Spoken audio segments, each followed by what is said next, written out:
Hello everyone and welcome to Seduce Me. I haven't played this game ever. I've wanted to, but I just haven't got round to it. But now I have the moment to get around to playing the game. So, I'm terrible at introductions. Let's get started. This is a fictional interactive... Oh, is that just the introduction? Please know this contains sexual violent themes explored in the game and it is PG-16. Please enjoy. Why, hello. My, aren't you a gorgeous sight? Can I be honored enough to know your name?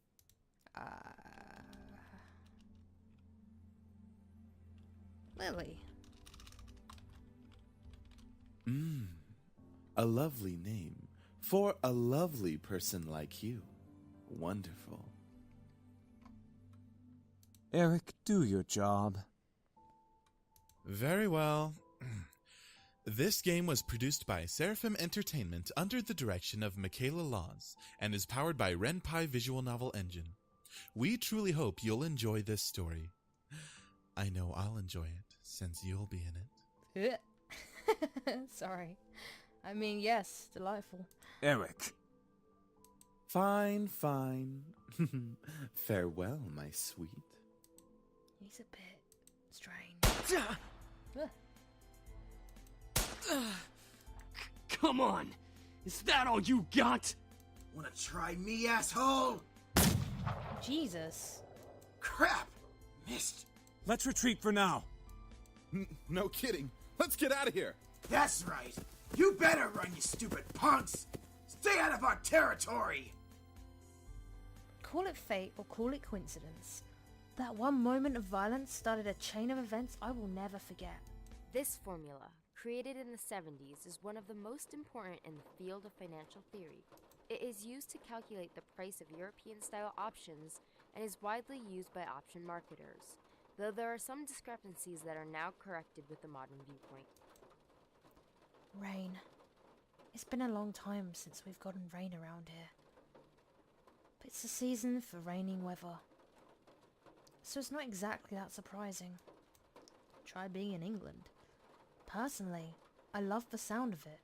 The way the raindrops fell. Like the soft tapping of fingers. It was so soothing. Even looking at the droplets hit the glass of the window was strangely calming. For this reason, I felt lucky for having a seat next to the window. Though I did spend more time staring outside than actually paying attention in class. The lectures in class were pretty boring. Mrs. Phillips' voice wasn't so boring, but it wasn't interested, or I wasn't interested in what she was even saying. And since it was the period right before lunch, all I could think about was doing other things in my free time. Honestly, I didn't really care much for economics. Who uses it anyway? Since I had good grades in this class. It was only because I read the textbook and did my assignments because I had to. I was only taking this class because it was mandatory. Who would honestly take economics? If it were up to me, I would have taken another course. Luckily, it was my senior year. So after this semester, it would mean the end of high school classes forever. Thank God for that. I didn't hate high school. It was just kind of mundane how the days drifted on and on if there was no end at all. The only thing I really enjoyed about going to school was meeting my friends and hanging out with them. But that was kind of it. In short, I was done with high school. The start of second semester brought a note of finality to it. I'd already applied to so many universities in the semester prior, and I was expecting replies sometime in the next few months. It seemed like the start of something new, you know? Something that would change. That is, if things could change. I stared at the faint outline of raindrops in the distance. For now, I was stuck in this class. Miss Anderson. Huh? Mrs. Phillips raised her voice and it interrupted my train of thought. Just when I was thinking about class, I quickly turned my face to head to face the teacher. Hopefully she didn't pick me just because she noticed that I was spacing out. Yes, ma'am? Would you care to name the equation I set up on the blackboard? I think I read about it in a textbook last night. It should be, the Black Skull's model formula? Very good as always, Miss Anderson. Thank you. Anderson. It followed me wherever I went. Most people didn't really know me by my first name, but rather by my surname. No doubt since the surname was a trademark of the international famous and philanthropic Anderson family Troys. And because the founder was my own grandfather. Azusa, one of my best friends, turned around and proudly gave me a punch to the shoulder. Kick-ass girl. From beside me I heard Naomi, another one of my best friends, clearing her throat in obvious disapproval of Azusa's choice of words. She means good job. Miss Capini, Oi! care to tell me who the creators of this formula were? Some guys named Black and Shoals. Fisher Black and Myron Shoals. Very good, Miss Patterson. Show off. Better study next time, Suzu. Be like us and study once in a while. Zuzu rolled her eyes and slouched into a chair. As Naomi gave her a small smirk. She always pouted when Naomi showed her up. That's the end of today's lecture. Now, let's separate into groups and work on your projects. Remember, everything is due on Monday. Go ahead now. Before I knew it, Azusa and Naomi had scooted their desks to align with mine, and we turned into the 3 Musketeers. Whenever teacher let the students decide on groups, we always grouped together in our little trio. It was a sheer stroke of luck that we managed to be in the same class, so we had to at least take the opportunity and stick together as much as we could. Besides, we were most comfortable around each other, than say compared to being around other classmates. It just made sense for us to put our heads together for any kind of project. I took out the poster we were working on and rolled it open and up and all across the 3 desks. We were pretty much finished with fulfilling most of the guidelines of the project, though we did still have to add a few finishing touches here and there. After working on making the poster a little bit prettier, we sat back and inspected our work to see what we still had to do. Naomi, as usual, was the first to look for any issues. She lightly tapped a pencil against her chin, staring intently at the project. Alright, so let's see. We finished the budgeting section, the building leasing, and the cost for labor. What else do we need? Azusa straightened up to look at the poster and stroked her chin. After a few seconds, her face brightened up and she spoke up. How about a company name? Huh? Did we really skip over that? Of course we did. You always go straight into the logical statistics and stuff that you completely skip over the fact. We need a name for our project. At least we caught it this time. What do we name it? Not sure. What do you think? It always came down to me whenever there was something to be named or titled. I was the master in ending decision, even when I didn't want to be. I like Trinity Corporations. That is way too predictable.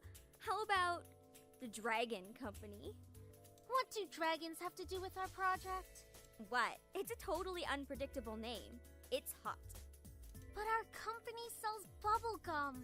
Who said we can't produce spicy bubblegum? That is a good idea.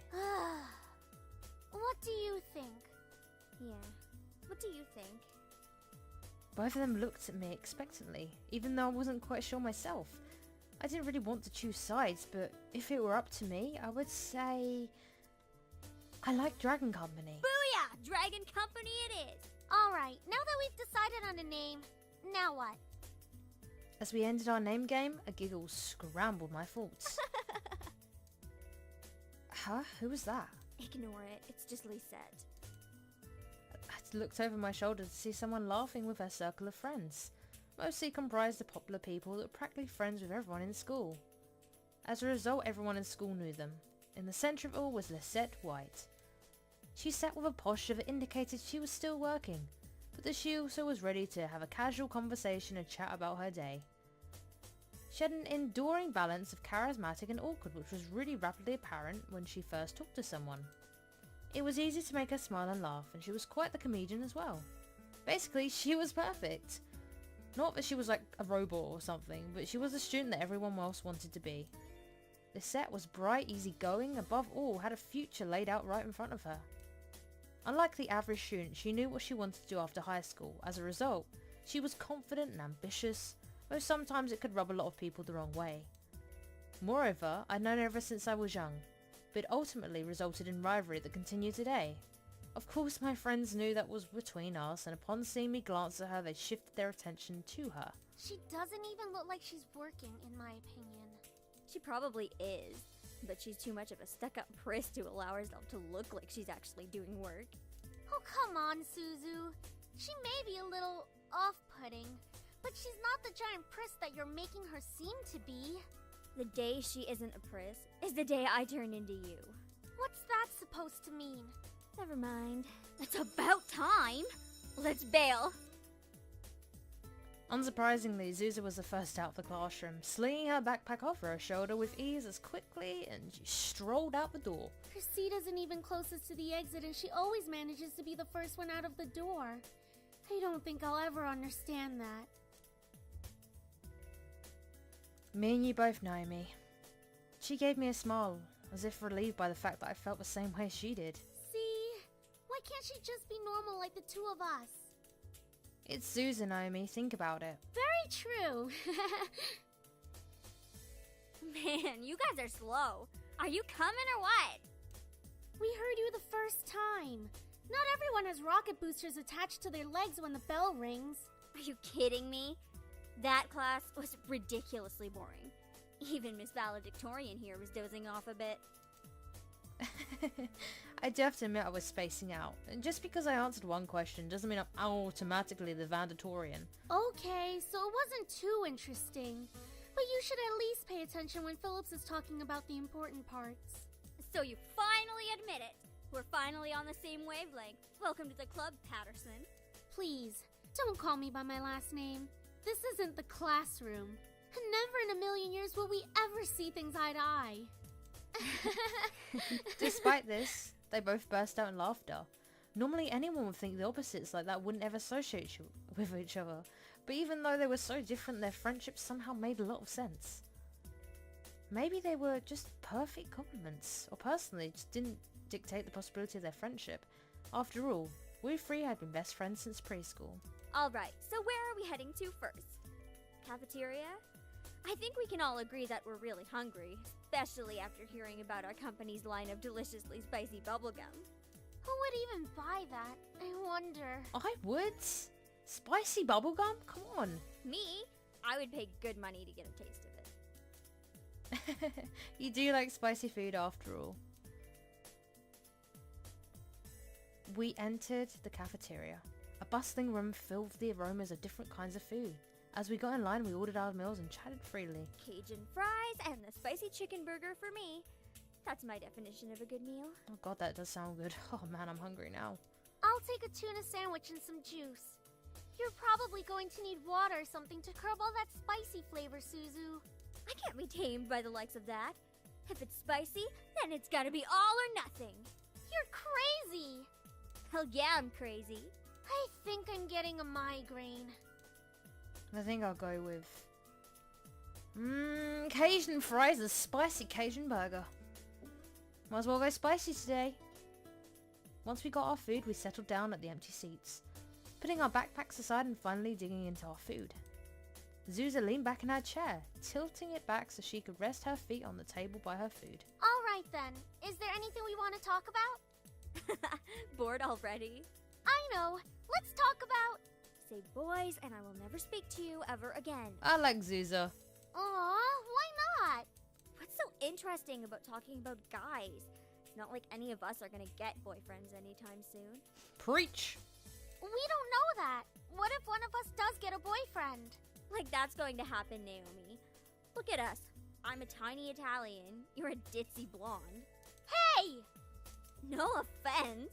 And Anderson here. Well, I guess she could land a boyfriend or girlfriend if she wants. Or girlfriend?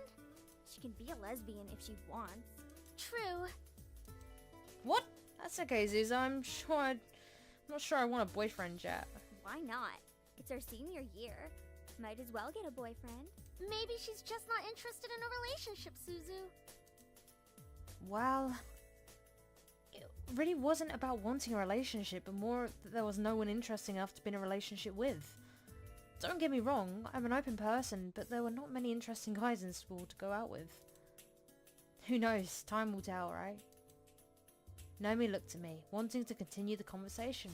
However, before she could speak, the speakers in the caf started an announcement and echoed through the cafeteria. Miss Anderson, please come to the main office immediately. Please bring your things with you. We're going to leave that Let's Play here. Thank you for watching the first episode of, I don't know what it's called, Seduce Me. If you enjoyed this, please leave your comments below and tell me if you've ever watched the game before and all that good stuff. Thank you for watching, and I'll see you guys again soon. Goodbye.